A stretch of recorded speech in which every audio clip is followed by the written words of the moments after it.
Have you ever caught yourself wondering, what can I really do now to stay healthy and strong? Really strong. Well into my 70s, 80s, and beyond? Maybe you've looked around and seen friends or even family members start to slow down or face serious health challenges and thought, I don't want that to be me. It's a sobering thought, I know. But let me tell you something. There's a lot more within your control than you might think. And no, I'm not talking about becoming a fitness fanatic or changing your whole life overnight. I'm talking about simple, realistic changes that could actually help you avoid the 3 most common causes of early death after 70. Now, I'm not here to scare you. I'm here to empower you.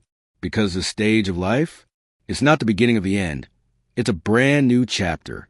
And with just a little awareness and a few thoughtful choices, you can write it exactly how you want to go. Let's begin by talking about something that often sneaks up on us as we age. Heart disease. It's still the leading cause of death in older adults, and yet it doesn't always come with big warning signs. Sometimes it's just a little fatigue, a bit of breathlessness after climbing the stairs. Maybe your walk gets a little slower, but you chalk it up to getting older. Here's the thing. Those little signs are your body trying to talk to you. And the good news is there are gentle, everyday ways to support your heart without turning your life upside down. Start by thinking about how often you move. I'm not saying you have to do jumping jacks or go jogging at dawn, but movement, especially the kind that feels good, is one of the best gifts you can give your heart. A simple walk around a block, dancing in the kitchen, even light housework, it all adds up. The goal isn't to push harder. The goal is to keep moving. That helps your blood flow better, keeps your blood pressure in check, and even boosts your mood. And when you feel good, it's easy to keep going. But it's not just movement. Your heart also listens to how you eat, how you sleep, and how you feel. That's right, your emotions matter just as much. Chronic stress, loneliness, or feeling like you've lost your purpose. These things put pressure on your heart, too. You may not see it, but your body feels it. So don't underestimate the power of joy. That warm conversation with a friend, your favorite hobby, time in nature, or even just a quiet moment with a cup of tea. Those aren't luxuries. They're lifelines. They remind your heart it's okay to slow down and feel safe. Another quiet but powerful contributor to early decline after 70 is falling, something most people don't think about until it happens. A slip in the bathroom, a misstep on the porch. And suddenly life changes. Broken bones, long recoveries, lost independence. It's a chain reaction nobody wants. But falling isn't just about clumsiness or bad luck. It often comes from a mix of things. Weakened muscles, poor balance, slower reflexes, even medications that affect coordination. And again, the good news is you're not helpless here. Let's take balance, for example. You can actually train it. Think about how children learn to ride a bike. They wobble, they adjust, and over time, they gain confidence. Your body can still do that. Try standing on one foot while brushing your teeth, or gently rising up onto your toes while waiting for the kettle to boil. Little things done daily can help your body reconnect with its natural stability. And your environment plays a huge role, too. Have a look around your home. Are there loose rugs? Slippery floors? Poor lighting? Things left on the stairs? These small hazards can become big problems when we're not paying attention. So do yourself a favor. Make your home a place that supports your safety. Add grab bars where needed. Get non-slip mats. Keep walkways clear. You deserve to feel confident in your own space. Now let's talk about something that's a bit more hidden, but just as serious. Chronic respiratory issues. Things like chronic obstructive pulmonary disease, COPD, complications from long-term smoking, or even just diminished lung strength can quietly chip away at your quality of life. You may not notice at first, but maybe you're taking shallower breaths or avoiding activities because you get winded too easily. And over time, that limits your freedom. But your lungs, just like your muscles and your balance, can be strengthened. One of the best things you can do is breathe deeply and intentionally. Try this with me. Inhale slowly through your nose, hold it for a few seconds, and exhale gently through your mouth. Do that a few times throughout your day. It's simple, but it helps expand your lung capacity and bring more oxygen into your body. If you ever smoked or lived in a place with a lot of pollution, be kind to your lungs now. Drink more water to keep your airways moist. Get outside when air is clean. And if you're still smoking, it's never too late to quit. I've seen people in their 70s and even 80s quit and experience more energy, better sleep, and a longer life. You're not too old to change, and your lungs aren't too far gone to heal. What's amazing is how all of these things connect. When you move a little more, your heart gets stronger, your muscles more stable, and your lungs more open. When you eat well, sleep well, and laugh often, your whole system works better. And suddenly, those risks, the heart issues, the falls, the breathing problems, they start to shrink. Not because you're chasing youth, but because you're honoring the body and the life you have right now. This isn't about living forever. It's about living well and for as long as possible on your terms. You have more power than you realize. Not just to avoid what shortens life, but to embrace what lengthens it. Joy, connection, purpose, and presence. Now that we look closely at your heart, your safety, and your breath, let's gently shift into one more area that often goes unnoticed, but can quietly take years off your life if you're not careful. And that's the health of your mind. You see, most people think of early death as something caused by the body wearing down. Maybe the heart, the bones, the lungs. But what many don't realize is that our mind plays just as big a role. In fact, cognitive decline and mental health struggles, like depression or loneliness, can quietly drain a person's will to live, their motivation to stay active, or even their ability to take care of themselves. Have you ever walked into a room and forgotten why you went there? Or found yourself searching for a word that was right on the tip of your tongue? It happens to all of us. But when those moments start piling up, or when your memory feels foggier than it used to, it can be scary. You might wonder, is this just aging, or is it something more? Here's the truth. Some memory changes are normal with age. But you don't have to just sit back and hope for the best.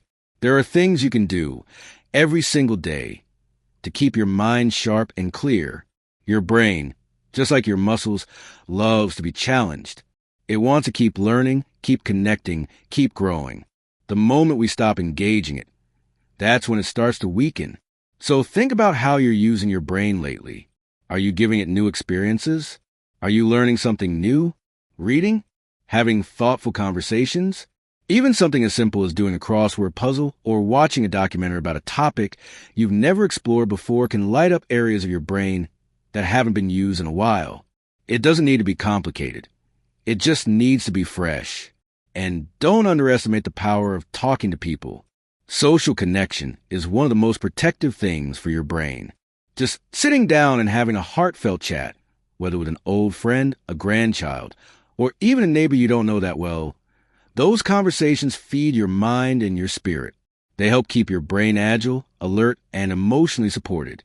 Now, let's gently shift into something that's often harder to talk about, but so important: loneliness and depression. At this stage in life, it's common to lose friends, partners, routines. Life gets quieter. The phone doesn't ring as often. The calendar isn't as full. And while solitude can be peaceful, isolation is something else entirely. Over time, it wears on the body just as much as it does on the soul. It's been linked to higher rates of illness, mental decline, even heart disease. So let me ask you, when the last time you truly felt seen, heard, needed? If it's been a while, you're not alone. But here's the good news. It's never too late to rebuild those connections. Even if you're not a social butterfly, you don't need dozens of people. Sometimes just one or two meaningful relationships can make all the difference.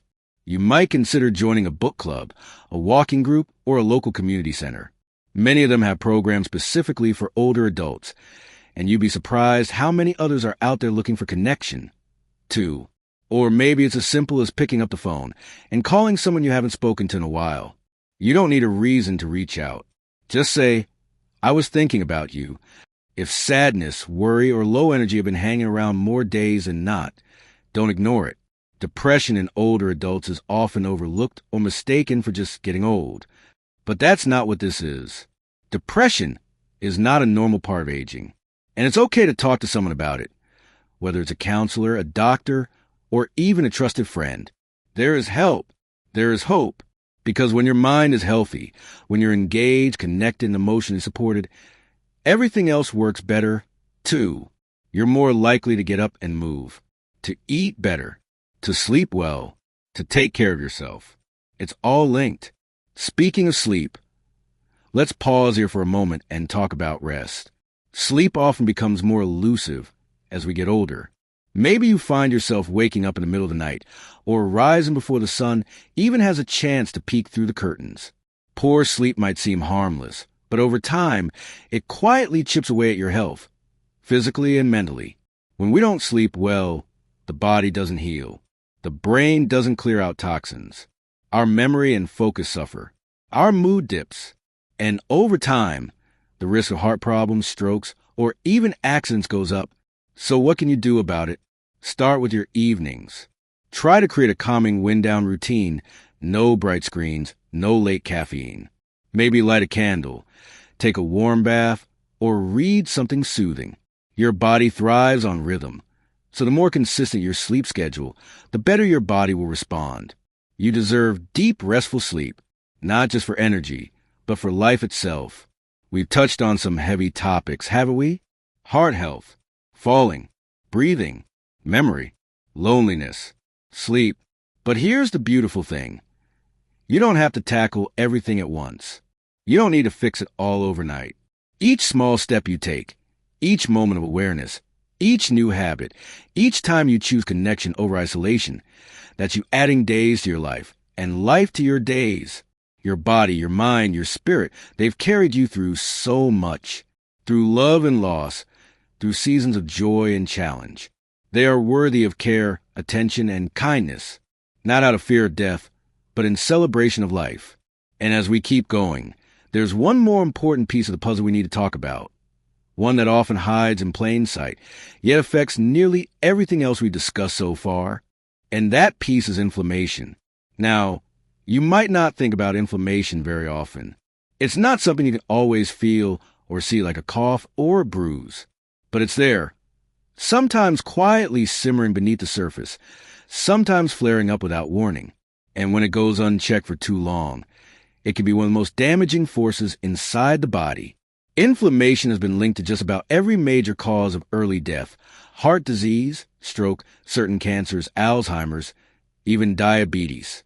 It's like a slow-burning fire that wears down your organs, damages your blood vessels, and makes it harder for your body to heal and protect itself. But here's the part most people miss. Chronic inflammation isn't always caused by something dramatic. Often, it starts with the little things: what we eat, how we move, how we sleep, and even how we feel. Think about the foods you've been eating lately. Has there been a lot of sugar, processed snacks, fried, or fast foods? I get it. Those things are easy, familiar, and often bring a bit of comfort. But over time, they feed that fire of inflammation, adding more fuel to the flame. Now, this isn't about going on a strict diet or cutting out everything you enjoy. No one's asking you to live on kale and quinoa. It's about small, doable changes. Could you add a few more vegetables to your dinner? Maybe swap soda for water or herbal tea. Try a handful of berries instead of a cookie for dessert once in a while. These kinds of shifts make a huge difference, especially over time. And then there's movement. Not intense workouts or gym routines, just gentle, consistent movement. Maybe it's stretching in the morning to wake up your body, a slow walk around the block after lunch, light gardening, dancing in the kitchen, or even play with the grandkids. Moving your body helps flush out toxins, improves circulation, and lowers that hidden inflammation.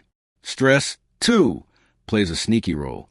When you carry stress, especially the kind that simmers quietly like worry, regret, or unresolved grief, it triggers a chemical response in your body. Hormones like cortisol get released, and if those hormones stay elevated for too long, they add to that inflammatory load. So don't brush off your stress. Find ways to ease it. Maybe it's taking time each day just for you, to breathe, to sit quietly, to pray or meditate. Maybe it's listening to music that makes you smile, calling a friend, or spending time in nature. Your body notices these things. Your body loves these things. Now, let's bring it all together. We've talked about the heart and how vital it is to keep your blood pressure in check, Stay active, and watch out for hidden culprits like sodium and stress. We've explored how important your mind is, keeping it sharp through conversation, learning, and staying connected. And we've looked at inflammation, the slow, silent force behind many of the issues that steal health too early. Each one of these areas is connected. They don't live in separate rooms. When your heart is healthy, your brain gets better blood flow. When your brain is active, you're more likely to move, to eat well, to connect with others. When you reduce inflammation, you give both your heart and your brain a chance to thrive. It's like tuning up a beautiful, classic car. It doesn't just need one part working well. It needs the whole system humming together. But here's something really important I want to say, and I hope you'll let it sink in. It's never too late. Not at 60. Not at 70. Not even at 90. You are not too old to take care of yourself. You are not too far gone to feel better. The smallest step forward, like choosing water over soda, going for a walk, calling someone you love, counts. You don't have to do everything perfectly. You just have to keep choosing life, one moment at a time. You've come this far with wisdom, strength, and resilience. That deserves celebration. But more than that, it deserves to continue.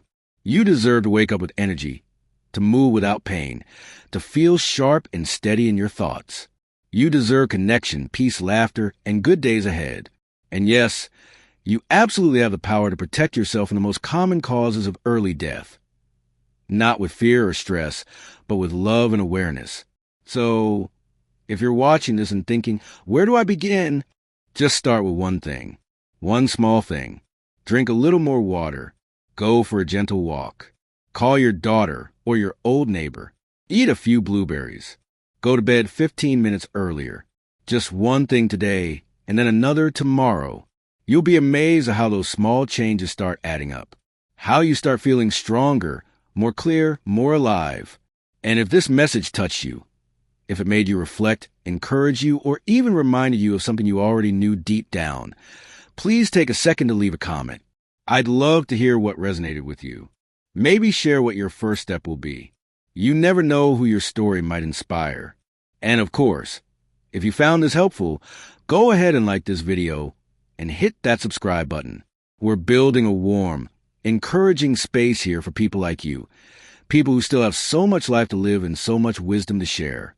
Take care of yourself because you matter, not just to the people around you, but to the world. You've made it this far, and there's so much more ahead. Here's to strength, to hope, to healthy years still waiting for you. Here's to living your best life, at any age.